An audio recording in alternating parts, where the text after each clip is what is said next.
Satu cerita penuh satu surat khabar, hingga ke akhirnya yang dia masih di luar, yang masuk tetap keluar.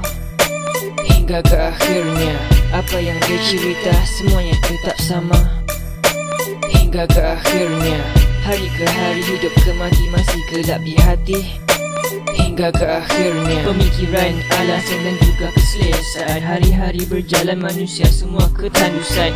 Bukan dari tahta-harta ataupun wanita, semuanya masih ada. Inilah syurga dunia yang susah ditolak, yang senang diambil sampai terkebir. Yang tua jadi batil, pengaruhi si kecil. Ada yang buta, biarkan anak merana, tapi tetap mengada kerana mahu cepat kaya. Tak sedap di hati merasakan bapak makan anak, abang makan kakak, semua dibiarkan. Bunuh dibunuh sudah jadi kebiasaan. Tengok di sungai golok, ladang mayat diternakkan. Ada duit yang lain jadi senang, biar jadi hina asalkan jadi pemenang. Hidup yang penting mesti seronok, sebab itu ramai rakyat Malaysia suka merokok. Takhta wanita sekarang senang dibeli, duduk di bandar beraksi sampai pukul 5 pagi. Bila dah berbulan, badan pun naik berisi, lelaki pun lari jadi kes buang bayi. Semua ini pernah jadi isu, tapi tak ubah macam tisu. Boleh dipakai dibuang selalu, apa yang harus dibuat semuanya tak tahu. Jadi bangsa kita makin maju makin layu. Satu cerita penuh satu surat khabar, hingga ke akhirnya yang dia masih di luar, yang masuk tetap keluar. Hingga ke akhirnya apa yang dia cerita semuanya tetap sama.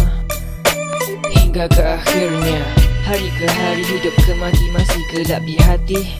Hingga ke akhirnya aku bukan baca skrip, aku baca dari mata, terus turun ke hati mula berkata-kata. Bukan nak cakap baik, mungkin kita semua sama. Silap hari bulan nanti semua masuk neraka. Aku jenis cakap terus macam rembat bola, rembat kasih masuk atau tuju ke penjaga. Apa yang ku niat dalam hati cuma untuknya. Sebelum aku lihat baik, sekarang ku bermula. Makin banyak isu dalam warta setiap pagi. Orang tak cukup tangan, sekarang tak cukup jari.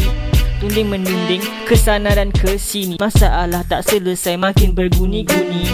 Aku buat baik-baik, jangan nak menyombong. Kalau salah cara nanti ku buat kau melopong. Bukan dengan tumbukan ataupun sentuhan, cuma dari perkataan kau akan ku bersihkan. Dulu ini bahan ejekan, tetap ku juangkan. Muzik ini di hatiku dan para barisan. Rankuankan, tak perlu cakap terus buat. Yang Malaysian makin laju tanpa dilihat. Satu cerita penuh satu surat khabar, hingga ke akhirnya yang dia masih di luar, yang masuk tetap keluar. Hingga ke akhirnya apa yang dia cerita semuanya tetap sama. Hingga ke akhirnya hari ke hari, hidup ke mati masih gelap di hati. Hingga ke akhirnya